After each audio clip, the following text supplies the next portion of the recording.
going on, friends? Is it even possible to justify the cost of a Harley-Davidson motorcycle? Harley-Davidsons, whether it be new or used, they are most typically more expensive than any other motorcycle brand out there on the market, especially comparatively in the cruiser market. But when it comes to Harley-Davidson, what actually makes these bikes so expensive? What is it when on paper there are much better options out there? Harley-Davidson motorcycles, typically being air and oil cooled and now being twin cooled, these bikes are always significantly more expensive than their competition. Anything from the metrics has always been, kind of theoretically, twice the motorcycle at a significantly lower cost.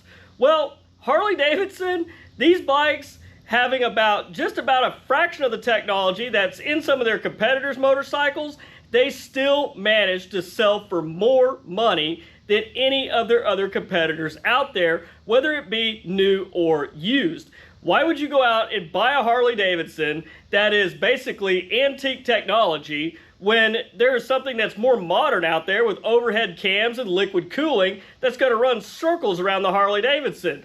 But yet, Harley-Davidson still continues to sell the exact same motorcycles while the competition has pretty much faded away and dropped off over the years. Guys, please don't forget, if you enjoyed today's video, don't forget to hit that like button and consider subscribing to the channel if you haven't done so already. Now, as we all know, Harley-Davidson in general does not have the best reputation for reliability. Now, quality and other aspects, that's a whole other story.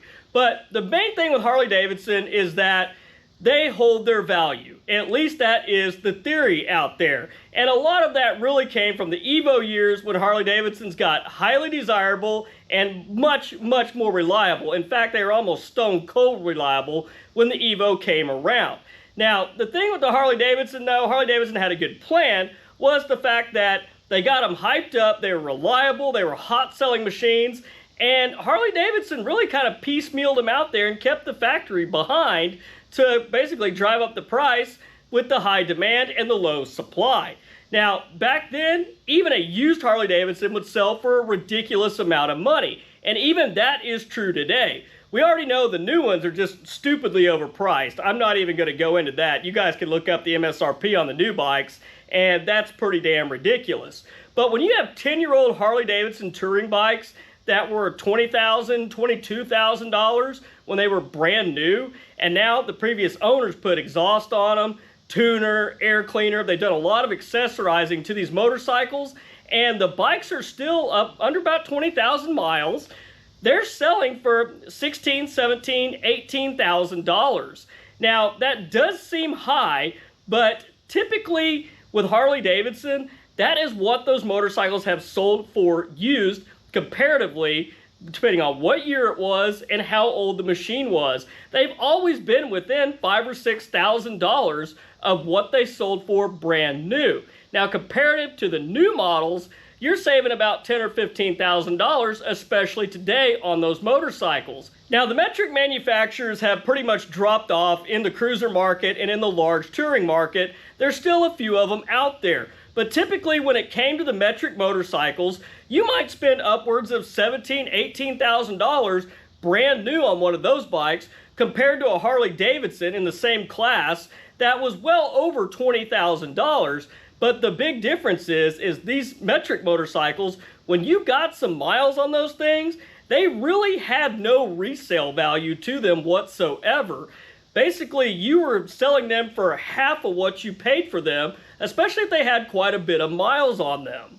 Now, while a lot of folks say that Harley-Davidsons aren't completely as reliable as the metric machines, I'm not going to argue there, but I will say this, a Harley-Davidson will run a lot longer than a metric machine out there, just for the fact that the Japanese manufacturers like to obsolete parts after so many years. So if you have a nice, clean looking metric machine, but it suffers a catastrophic failure, you may be up shit creek without a paddle because you just cannot get parts for it anymore. You might be able to get some hard parts, but there might be some critical internal engine parts that are just simply no longer available, and that pretty much leaves you with two options. That is either going out on eBay, searching on Facebook Marketplace, wherever you may go to try to scrounge up some used parts or another broken motorcycle to fix your broken motorcycle, and you run the risk of ending up with 2 broken motorcycles that you really can't do anything with. Now, Harley-Davidson does not have that issue. As you know, Harley-Davidson has better aftermarket support than any other manufacturer in existence out there.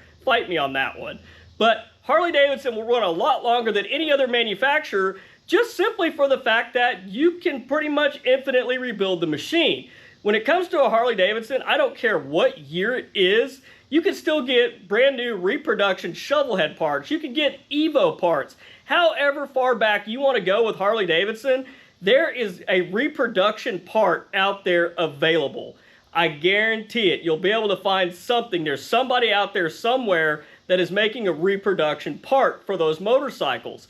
You can't say that really for any other manufacturer. Now, in earlier years with Harley-Davidson, especially with the Evo models and the early twin cam models, it would be kind of hazardous to say that these bikes were more worth the money at the time, because the earlier models, just unpopular opinion here, maybe it's a popular opinion, but these bikes had a little bit more quality into them. They had Timken bottom ends, they had hand-assembled and trued cranks, and as we know, over the years, Harley-Davidson's quality has kind of diminished in favor of produce it faster, produce it cheaper, and sell it for more. Hence the pressed cranks, cause the cam chain tensioner debacle, but we all know about that.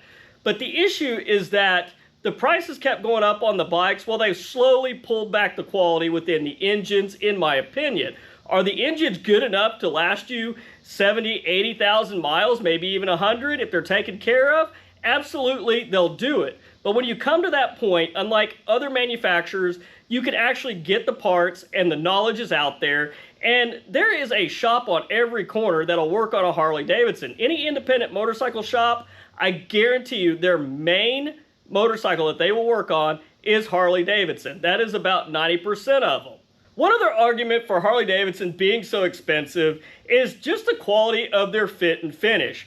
I don't know another motorcycle manufacturer out there that has better paint from the factory than Harley-Davidson. And I'm not talking about their CVO models. I'm talking about their standard, ordered right off the line, put on the showroom floor motorcycle.